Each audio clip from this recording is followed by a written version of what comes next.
What's up everyone, Thralls Metal here once again. I'm the Crockneck and I'm finally back with some underrated albums. I think I have gone through enough of the stuff that I've picked up to actually have been caught up on collection updates, so it was time to actually take a break from that and go over some stuff that I haven't listened to in a while that's been in my collection, and I just wanted to do some more underrated albums. And this time we're gonna go over some doom metal, because I don't think I've actually done that in quite some time. Either that or I sort of just blended stoner and doom metal. I don't know, it's been so long that I can't fucking remember. But I know a lot of you guys were requesting a doom metal underrated albums thing like a while ago, back when I was still doing them. So I got a stack together of what I feel are underrated or overlooked albums. A lot of this stuff is more 2000s and 2010 stuff. I didn't have a lot of classic stuff that I thought was overlooked, but there's still some nice deep cuts in here in terms of bands you may have heard of, but maybe not have heard that release, or just bands you have never heard of and might enhance your doom listening in the future. So yeah, once again, 10 CDs as per usual with the underrated albums, and we're gonna get right into this. Unearthly Trance, the Trident. This is the third album from this New York City. Well, all right, this is definitely doom because this is a doom segment, but this is also sludge metal and even a little bit of hardcore noise, and even occasionally some black metal. This is kind of a hybrid, but the core of it is definitely doom. I've been a fan of these guys for a while. I've been listening to them pretty much since, God, I would say one of their first LPs. I mean, this is pretty early on too, but I really liked their style of just unbelievably dense, heavy riffs, doom-laden melodies, but also throwing in like hardcore D beats, maybe a little bit of like stoner trippiness every now and then, and just a twisted, dark atmosphere across the board. I would say this is comparable to a more melodic Primitive Man, which I know Primitive Man isn't necessarily the most melodic band, but this definitely has a lot of the noise and dissonance in it, though I think they're more riff-centric, whereas Primitive Man just wants to beat you over the skull with sound and do it so fucking well. Or even a more dark and brooding Melvins, actually. This whole thing is dark, brooding, kind of ranging in speeds too, so this isn't just a slow release. There's hardcore D beats here and there. There's even some black metal sections, especially on Wake Up and Smell the Corpses. And it even offers up some more spacey, but again, incredibly dark atmosphere on the song Firebrand. They have a lot of albums that I thought I could have brought up on this one, but I thought this one was always one of the more cohesive ones, like it's a little bit more riff driven.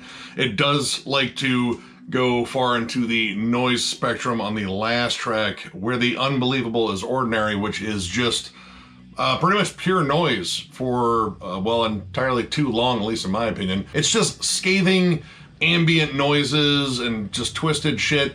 I don't know, like if this was on a Portal album, it might have been the fucking ballad, but it's not the way I would have closed this album, but I do like everything else in here. And this is definitely more for people that want something a little bit more dark and oppressive and heavy. Like the vocals in here are not necessarily the cleanest, and there's definitely a lot of clean vocals in this stack. They're more groans and screams and, you know, tuneful bellows occasionally. Most of it is just harsh as hell, and you know, I think that was kind of important to start off with something that is a little bit different than, say, the rest of this, which I definitely went more for traditional doom on here.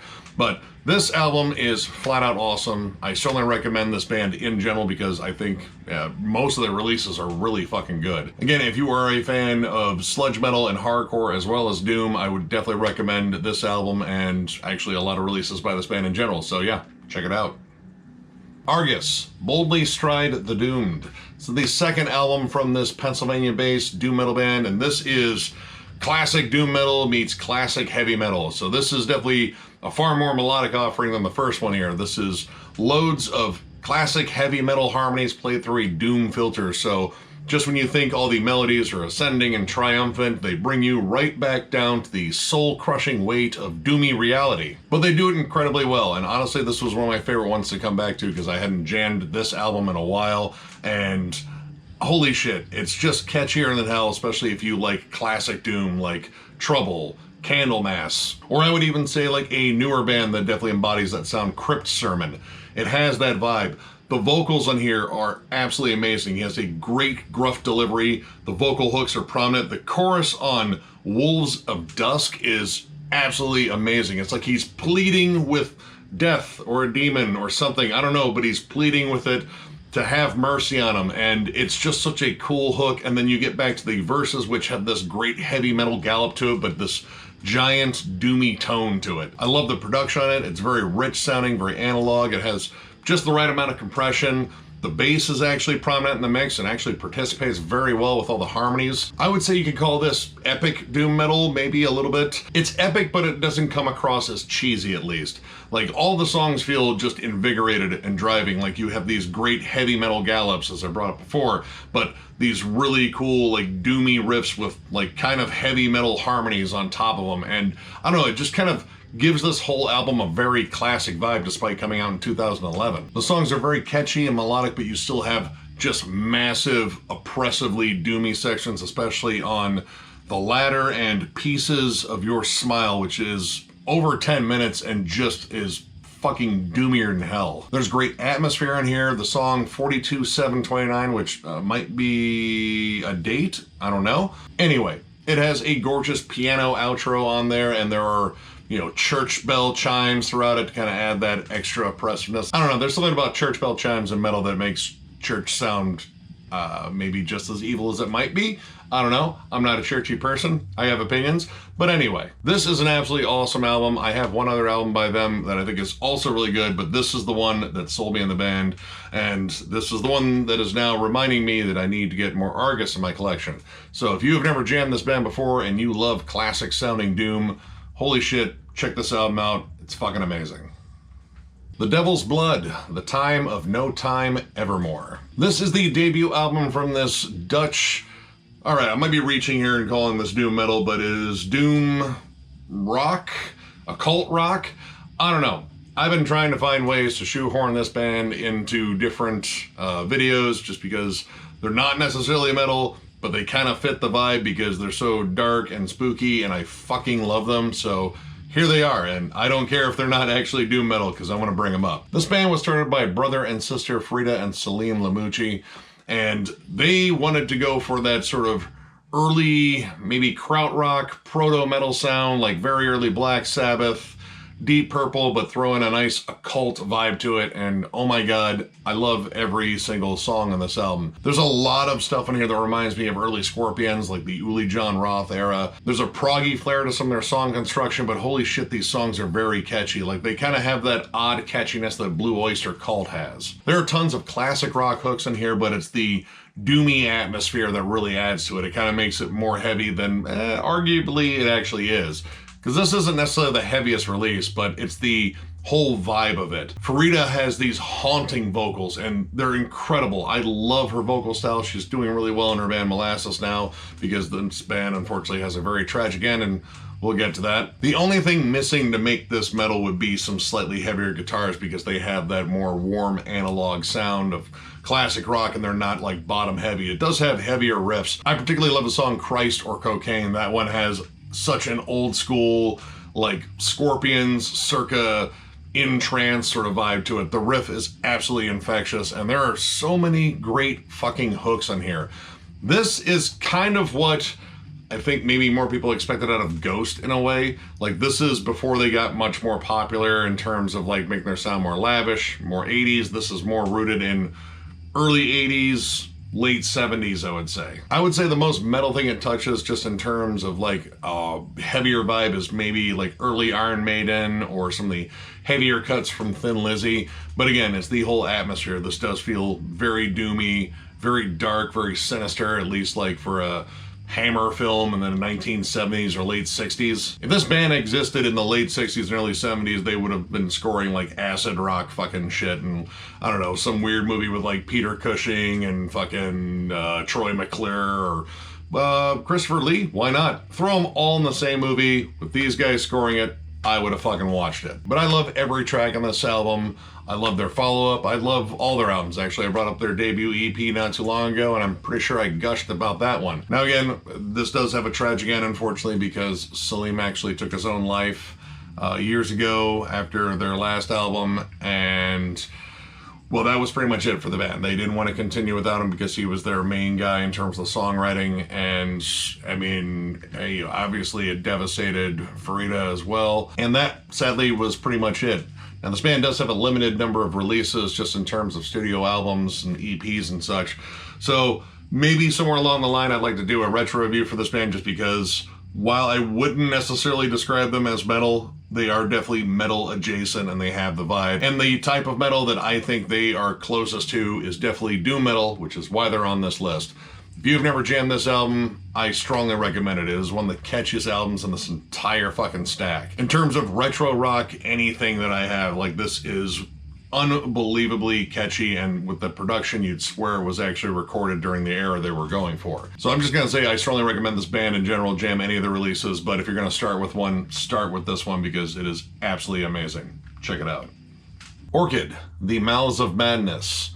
It's the second album from this San Francisco band, and this band is firmly latched again to classic doom metal, namely Black Sabbath, and I would say Witchfinder General. This is another one where I could say sonically this band does not sound like a band that came out in 2013, but rather like 1983 or 1973 maybe. This is all big fuzzy riffs, doomy melodies left and right, very Ozzy-ish vocals. Not quite as good as classic Ozzy, but they'll do. And a good mix of different styles of doom. Like the main thing, definitely Black Sabbath and Witchfinder General, but there's definitely spots in here where it gets heavier and a little bit darker, kind of akin to like Cathedral without Lee Dorian's goofy vocals. Sorry, not a fan. Actually, I did have a Cathedral release I was going to go over, but Lee always kind of ruins it a little bit. But while this is very dark and sullen and just sort of brooding in nature, because that is doom metal pretty much in a nutshell, there's a lots of like cool sort of bouncy grooves, especially on Silent One when they bring in what I assume is a harmonica, but I know there's definitely a tambourine. And the tambourine always adds like a little bit of like pep and a little bit of boogie. Like I can't be totally sullen with this tambourine going. It's kind of pleasant. Now, unfortunately, Silent One, while it's a great example of like some cool songwriting stuff in there, this is also an example of them maybe getting a little bit too close to the source material, because holy shit, does that opening riff sound a lot like the main riff to Into the Void. Like it is maybe one or two notes different, like that's about it. So to say some of these riffs are very Iommi-ish might be a bit of an understatement here. Actually, I would go as far as to say what Gruesome is to Death, maybe Orchid is to Black Sabbath in some spots. But that isn't necessarily a bad thing. I mean, I think every doom metal band borrows from Sabbath a little bit at least. And this band definitely does. And it's not just that song. Leaving It All Behind kind of sounds like After Forever. So, I mean, at least they're sticking with the same Sabbath album that the artwork's relatively similar to in a way. I don't know. These guys love Sabbath. I think that's the main point here. But I have no problem with Sabbath worship done right, and that is exactly what these guys do. I actually have most of this band's discography, and yeah, it does lay close to the Sabbath foundation, but they play it really well. And the songs are fun, too. Like, it's not just all downtrodden. There's a little bit of that classic rock up-tempo stuff on here, too. Like the bouncing groove on Mountains of Steel. Great fucking catchy song. There's even a piano solo in it. So it's not all gloom and doom, it's just mostly gloom and doom. But overall, this is a really solid release. Again, it does play a little bit close to their main influences, especially one in particular, but that main influence is awesome. And yeah, I mean, again, we kind of all borrow a little bit from Black Sabbath just in terms of doom metal. Granted, I think some bands disguise it a little bit better. But this is a killer album. I actually recommend their other albums too. I don't really think they have a bad one. It is, again, one sort of uniform sound, but it is a kick-ass sound that has been around forever. So yeah, if you love classic sounding doom metal, definitely check this out. Pale Divine, Cemetery Earth. This is the third album from this Pennsylvania-based doom metal act. I don't even know why I even had to say doom metal there, because we know what this video is about. But it is cool. I got another Pennsylvania band in here that definitely has a very classic sound. This is another one that latches very firmly onto bands like Trouble, St. Vitus, and Candlemass, but it does add a little bit more of a sludgy backbone to it. The guitars are fiercely down-tuned on here. They're thick, they're sludgy. I love the big rocker vocals. There's like gruffness to them. There's a sort of power to them. You occasionally get like some more stoner metal licks in there to sort of like, I don't know if like lighten the mood's the right thing, but it kind of warms it up a little bit, I guess. But songs like Broken Wings and Soul Searching definitely have a more stoner metal vibe to them, kind of like the early albums from The Sword. Like, yes, it's doomy, but there's like a warmth to them, and they're a little bit more up-tempo and just catchy in a maybe non-doomy way, I guess. That's kind of the only way I can think of explaining it. Anyway, I love the riffs on this album. They're very dark, very somber.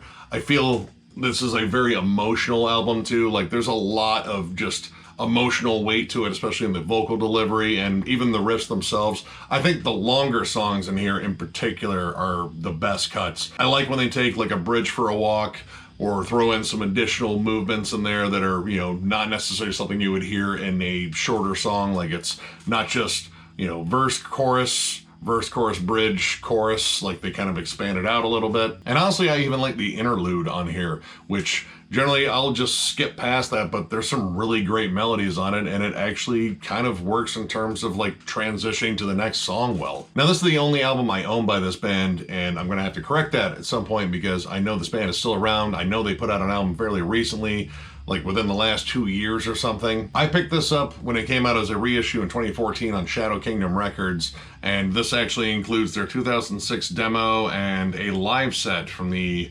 Coyote Cafe in Pittsburgh, PA. And yeah, it's all of it's solid. Like the demos sound really good, the live set sounds really good. This was just a really cool package, and I picked this up on a whim. Just, it said classic doom metal on it, and it's like, well, okay, that's generally enough to sell me. But it didn't take very long for me to absolutely fall in love with this album. Again, the riffs are great.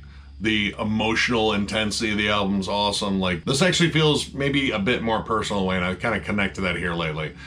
If you have never jammed this band, strongly recommend this release. I need to get more of their stuff, that's for damn sure, because this is the only one I can really say that I know anything about, but I know I like it, and if you like classic sounding doom with a little bit of extra heft to it, definitely check this out. Beastmaker, Inside the Skull. This is the second album from this Fresno-based act. This is the other band that Trevor Church is in, and does not seem to promote as much as he does Haunt. Haunt, it seems like it's a fucking machine putting out albums left and right. These guys only put out 2 full lengths, but they've also put out 13 EPs, so maybe he just likes the short form with this one. Either way, this is the band I would like to see him get back to focusing on, because this is some flat out awesome doom. Kind of borders on stoner doom. The guitar tone, it's warm, but it's crunchy. And honestly, the thing that I generally bitch about in Haunt, I'm not gonna bitch about here, and that is Trevor's vocals. Trevor actually sounds more comfortable singing in this band than he does in Haunt. Haunt, I feel like he tries to force it and he kind of misses the hook.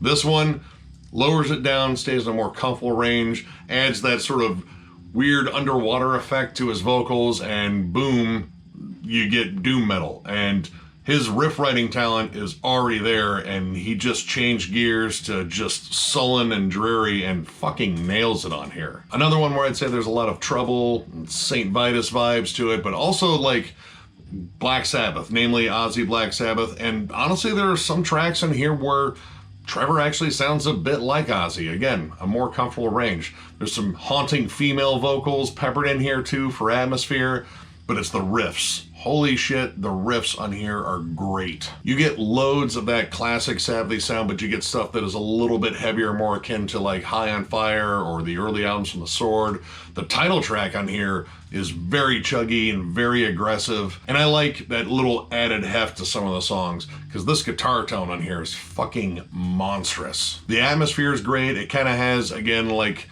an occult horror movie from like the early 70s, late 60s, again, the Hammer films. There's even a Vincent Price sample on here, and Vincent Price samples are welcome on any album, especially classic doom metal. My only complaint is maybe this is a little bit short. I think this was like maybe 35 minutes, and honestly, some of the songs I felt like could have been a bit longer, but overall, I was not like displeased with any song in here. In fact, I love this entire album. I just wish there was more of it. I do have their other full length. I only have 1 out of the 13 EPs they put out, which I don't know if I'm going to go EP hunting for all that stuff, but I do really dig this band. And honestly, it's the full lengths that really got me into them. In fact, I will go as far as to say we need less Haunt. Like, you know, we don't need a Haunt album every year or a year and a half. We need some Beastmaker albums again. So Trevor, get back to this. This is fucking incredible stuff, and I know I miss it. There has to be some other people that miss it. Just, you know, bring back Beastmaker. This is just a fun fucking project, and I need more doom metal to talk about. Man, this got kind of selfish really quickly. Anyway, if you've never checked out this band, much like any of these bands, I strongly recommend it. Check out their other full length too. Check out all their EPs, all 13 of them. Again, this band has not been around for a while, but Trevor works very quick and he's very prolific. So that means there's plenty of shit to check out, but I can definitely attest to this one for sure, that this is an absolutely badass album and you should check it out. Isole, or Isol, not entirely sure. Born from Shadows. This is the 5th full length from the Swedish epic doom metal act, at least that's what Archive says. I would say there's definitely more to it than that. This is funeral doom in spots, even death doom in spots, and maybe even like a touch of black metal. This is, I would say, like the doom equivalent to an Enslaved album. It's slow, it's brooding, it's dark, but it's very epic, it's very lush. There's keyboards, lots of guitar harmonies. It moves at a snail's pace for the most part, but I don't know, there's something enveloping about this very cold, dark, somber atmosphere, and the vocals on here are absolutely exceptional. You have clean vocals, blackened screams, death roars, but it's the cleans that are predominant on here, and man, they really drive the songs, because these are just epically fucking sad. The songs are long, they are dreary, they are depressive, but they are very catchy. Black Hours, I absolutely love the fucking vocal hooks on there. But they even break up the sadness with some more intense moments. I think that is very important on here, because at a certain point, this is like, man, this is a giant fucking bummer, and I still have about an hour of this to go through. The title track has some really cool, like, death metal / death doom breakdowns on it with some really good harsh vocals, and that kind of breaks up the sadness just a little bit. But the thing that I love on this are the dynamics, the songwriting.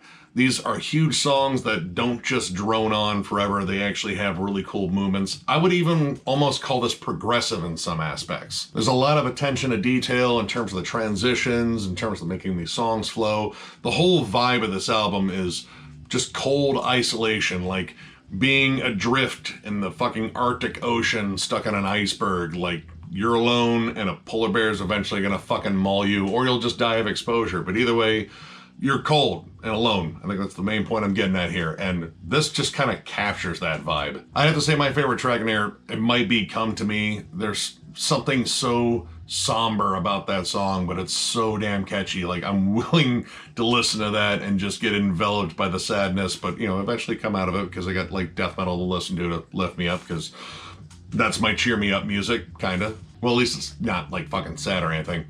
But yeah, I absolutely love this album, and this is the only album I own by this band, and I need to correct that. I've had this album since it came out. I jammed it for a while, like when it came out, because this came out in 2011, and then I just kind of shelved it for a while. I didn't think about it until I was doing this video, and when I listened to it again, I was like, what the fuck? Why did I ignore this for so long? Because this is absolutely beautiful. And at least according to the archives, this is named their best album. And I realize that's someone else's opinion, but I still want to check out their other albums, because if they are remotely as good as this, I think I need to own them. So this one is a little bit different, and if you're more into like gothic doom metal or funeral doom or a little bit of like death doom or something that just doesn't sound like Black Sabbath or Witchfinder General or like classic US doom metal bands and shit like that, if you want something a little bit different out of the stack, definitely check this one out. It is somber as hell, but oh my god, it's fucking beautiful. So check it out. Witchsorrow God Curse Us. It's the second album from this UK doom metal act.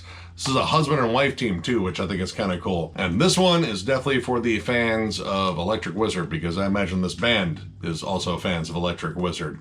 While it's not as fuzzy and super distorted as an album like Dope Throne is, this is definitely much more in the vein of Electric Wizard's style of doom metal. Like, very Sabbathy, but very slow, very plodding, very doom-laden, of course. The guitars are a little bit more on the fuzzy side, but there's like a serious heft to them. When it does get up-tempo, it's more of a Sabbathy boogie, like something you would hear, like, you know, akin to Supernaut or After Forever from Black Sabbath, because this band definitely loves Black Sabbath too, but I mean, probably Electric Wizard also. I think they also like Judas Priest, because there is a awesome song in here called Breaking the Lore, which there's no way that's not a fucking reference. That and the song has a little bit more of an up-tempo vibe. It's a little bit more classic heavy metal. It's definitely a very different track in here, because most of this is very slow, lumbering, very droney too. Like, there's lots of big single chord drones on here where they just let that tone fucking echo through whatever fucking cave they recorded it in. I would even say songs like Masters of Nothing and Megiddo pretty much kind of find a nice little bridge between funeral doom and stoner doom. Like, it's super slow. It has that funeral-y sort of fucking vibe, like a giant dirge, but it's also kind of, well, you know, warm and stonery. Kinda. I don't know. That's the only way I can think of, like, describing that. The only issue I have with this album and kind of this band in general are the vocals. They tend to be this sort of, like, droning, almost growl, almost sung, like it's kind of halfway in between there, and honestly, it just doesn't seem to generate much of a vocal hook when it's trying to. You can definitely tell there are sections on here where, you know, they're trying to carry more of a tune, but his vocals just don't seem to have that. They're just kind of there. That, and they seem kind of dry for the production. Unlike bands like Electric Wizard or even Monolord, where they'll throw in a lot of effects to sort of like blend it in with the whole, you know, sonic fucking fuzziness that's going on in their albums, these vocals kind of just stand on their own as like very dry and very out front, and it kind of hurts it a little bit. But the music is what I really dig in here. This is just straight up droning, slow, nasty doom metal, and I dig stuff like that. So if any of that sounds absolutely awesome to you, I strongly recommend checking this band out. I only have one of their other releases. I like that one as well. I think they have 2 other albums I'm missing, and after going over this one, I'll probably hunt them down. So yeah, for the Electric Wizard fans out there that don't know about this band, definitely check them out. Buried at Sea, Ghost. This is the second EP from the Chicago-based, well, this is another one that's doom, but it's also sludge, drone, I would even say a little bit of post-metal in there. This actually has current and former members of the bands Stoneburner and Minsk, which Minsk is a band that I covered in an underrated post-metal video forever ago. And this is one 29-minute track, which that's a pretty fucking doom thing to do, I guess. This is the only album I own by Buried at Sea, but I've always loved it. Granted, it's not something I jam on the regular because this is a massive, long fucking track that is densely fucking heavy, densely dark. This is like a more doom-centric version of Neurosis, and that makes sense because this came out on Neurot Records. So this will be fun going over one track rather than multiple tracks in here, but this one track covers a lot of territory. Opens up with pulsating synths and like a creepy skipping record player, and you slowly start hearing the song build up, and then this giant sludgy tone comes in. I want to say there might be like a theremin in there, which I think that is an absolutely obnoxious fucking instrument. But it kind of works here just because this is definitely very noisy, very ambient. It's dark and foreboding. There are barely any vocals on here. There's maybe one section on here where you get to hear some just appropriately sludge metal vocals, like they're distorted yells and screams. They're very layered. They're very fucking creepy. The whole sound of this is very lush, but very dark and very dingy. It just has a massive fucking sound. And this one song, again, goes through multiple phases. The middle of the track, I would say around the 12-minute and change mark, shifts to more ambient territory. Like you get some ambient guitars, lots of noise in the background. There's like church bells and what sounds like some dude rummaging through a fucking cluttered attic, or, you know, wherever he is. It's cluttered. Like, it sounds like he's going through boxes and shit. And after a while, it gets back into the doomy heaviness, and that's where the vocals come in. And again, they're fucking horrifying. So yeah, there's 14 minutes, maybe 14 minutes plus, before you hear a single fucking voice come up on here. This is all riffs and ambience and just pure dinginess. And I have to say, the end of the song is flat out like almost death doom heavy. Like, it just gets flat out massive. Like, they feel less concerned with the atmosphere and more concerned with just beating your fucking head in. Now, this is another one that it's been a while since I've gone back and listened to, and I used to actually keep this on a mixed CD, but I think most of my friends hated that mixed CD because when it came down, the song would beg for me to fucking skip. It's like, nah, we're listening to this for a half an hour, and it's going to be miserable for you, but I'm going to fucking enjoy it. This is for my non-metalhead friends, because I would put on shit during parties that was, well, not party music to them. This was definitely, well, maybe not party music to me, but it was definitely good music. Anyway, this EP is absolutely awesome. Again, this is the only thing I own by the band, so I really haven't checked out all their other stuff, but I've had this for a while, and I was looking for a way to bring this one in. I thought it might work in post-metal, didn't, and it's definitely not stoner metal. But since the archive said, hey, this has got doom metal in it, I was like, well, fuck it, this is where it's gonna land. Awesome EP. Again, if you are a big fan of Neurosis, early Isis, I would even say Unearthly Trance, which I brought up earlier. Those bands are definitely more of the style of Doom that this echoes. This is not classic Doom in any sense. This isn't particularly melodic at all. It's just very heavy, very dark, but very well done. So if any of the descriptors there sound really good, definitely check it out. And finally, we have Gates of Slumber, Conqueror. This is the third album from this Indiana-based doom metal act. Very classic doom metal too. Like, it definitely latches on to a lot of the bands that I've mentioned before. Again, Trouble, St. Vitus, Black Sabbath, all very much there. Hell, even a little bit of Candlemass too. These guys love that sound. Now, this was another one where I felt like I could have snagged any album by them because honestly, I think all their albums are pretty damn good. But this was the first one I ever snagged by them. I forget which track it was. It might have been Iceworm or Children of Satan. Pretty sure it was one of those two, but I heard it on a sampler forever ago. It might have been Brave Words and Bloody Knuckles. It might have been Terrorizer back when, you know, sampler CDs were a bigger thing. But I really enjoyed the sound. I was like, dude, this is very classic sounding. I like the production to it. It's very raw, very analog. The vocals are kind of tuneful bellows, and they all sort of just echo despair and, you know, all the wonderful things about Doom. The guitar tone is nice and chunky. The riffs are fucking excellent on here. The bass work, I think, is great. The bass tone is just fucking warm and fucking fuzzier than hell. Lots of Iommi influenced riffs, of course, because it's doom metal, but I love the fact that there are doubled guitar solos on here, and that is definitely a fiercely Iommi thing, especially if you go back and listen to like all of early Sabbath. It's a good mix of slow, lumbering songs and nice up-tempo ones. The Machine and Children of Satan have great gallops to them. They feel a little bit more driven, but still equally as doomy as some of the slower stuff, just in terms of the riff work. My only issue on here was probably the last track, Dark Fallen Sweet, which is broken up into two parts, and honestly, it's just the first part that I thought was really good, and then it goes in this very long, drawn-out, like, kind of piano and ambient-driven bridge. There was probably some deeper artistic meaning to it or whatever, but I really got taken out of it, and then for like the last minute and a half, it gets energetic again, while before that, like, most of the song kind of just drags. And that song kind of made me want to pick a different album on here, but honestly, thought about it, and the only thing that I didn't like about this album came towards the very end, where I had enjoyed everything up to that point. So I'd still say that this is a good recommendation in terms of this band's discography. But again, I think all their stuff is pretty damn good. Now, unfortunately, this band, a lot of tragedy in it. They've lost 3 members, 2 drummers, and I believe a bassist. One to, I think, heat stroke, and another to a heroin overdose. So unfortunately, there's a fair amount of tragedy with this band, and they have broken up, I believe, multiple times, but they have reformed, I believe, in 2019, so they are back together. I don't know if they've released anything new, like in terms of an EP or even like a compilation or singles. I really didn't get a chance to check, but I would love for this band to come back, because honestly, when I heard this, I had been kind of out of doom metal for a while, and I heard this album and I was like, yeah, I kind of missed this sound. So this was a band that was kind of responsible for me getting back into doom at one point. But yeah, this is an awesome album. The songs that I love on here, again, pretty much every track except for most of the last track.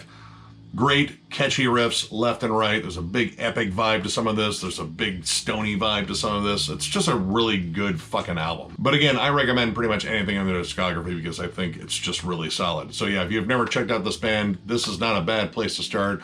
But literally, I think any one of their albums you could pick up, and if you love doom metal in general, you're probably gonna dig it. So yeah, check them out. All right, and that knocks out this one, the first fucking underrated albums thing I've done in what seems like years. But this was fun. And again, the thing I like about underrated album sections is that I get to go back and listen to some stuff that I have not listened to in a long time. And these were all really great to revisit, especially that Argus album that's absolutely infectious. And now that I have another one of these done, and I don't have necessarily a complete sack for a collection update, I'm gonna have to think of another one to do. And I don't know, throw me some genre ideas. Like, I haven't done a grindcore or like grind, death grind, power violence one in a while. Could always go back to thrash, death metal. There's plenty of it to go over. I don't know, a lot of different stuff I could go over. I still have lists for a lot of different genres, so I don't know. Some input would be nice, but I do have some ideas. Either way, we're going to do more of these in the future because these are fucking fun to do. So if you enjoyed this video, give it a thumbs up. And if you are new to the channel, subscribe because we do stuff like this all the time. We are also on Patreon. If you'd like to help us out there, there'll be a link down below. There will also be a link down there at thrallsmetal.com where you get one of our kick-ass shirts. Denver Death Fest. Again, when this video comes out, I don't know if everything has been announced or not. So if it has, I hope you guys like that lineup because it's probably really cool. I don't know everything on the lineup because, again, this is more Miller and John's thing in terms of like getting all that together. But I'm reasonably sure by the time you see this, I will know, and we'll be probably discussing ticket prices and all that shit. So yeah, all that stuff is coming. And again, for those that don't know, this will take place September 30th through October 2nd in Denver because it's the Denver Death Fest, and that's the only place that Denver is in Denver. We're looking forward to this one. It should be a blast. We're looking forward to seeing some of you guys there if you guys can make it out. If you do see us there, come up, say hi. Say, hey man, let's have a beer and talk about some underrated albums or something. I don't know, whatever you guys want to talk about. I mean, as long as like a band that I want to see isn't playing, because, you know, I'm probably going to watch the band. And if you try to talk to me during the bands, I'm not going to hear you because my hearing, well, it ain't great, but it's good enough to hear bands, but probably not someone talking to me right next to me during a band. Either way, come up, say hi to us. We'd love to fucking meet you, shake your hand, talk some metal. It'll be fun. And of course, thank you to everyone that has subscribed, liked, commented, all that shit. We love you guys. We love doing this. This was a really good one to get back to in particular because I've been wanting to do one of these videos forever. But of course, at the end of all the videos, I'm going to be the weird thank you guy because I am still truly appreciative of everything. Everything that this channel has become. It's absolutely amazing. Like, this has, again, exceeded my expectations by a long shot, but here we are. And it's fucking amazing, and it is due to you guys. So with that, I'm going to thank you one more time because you've been good, so you deserve it. And we will catch you later.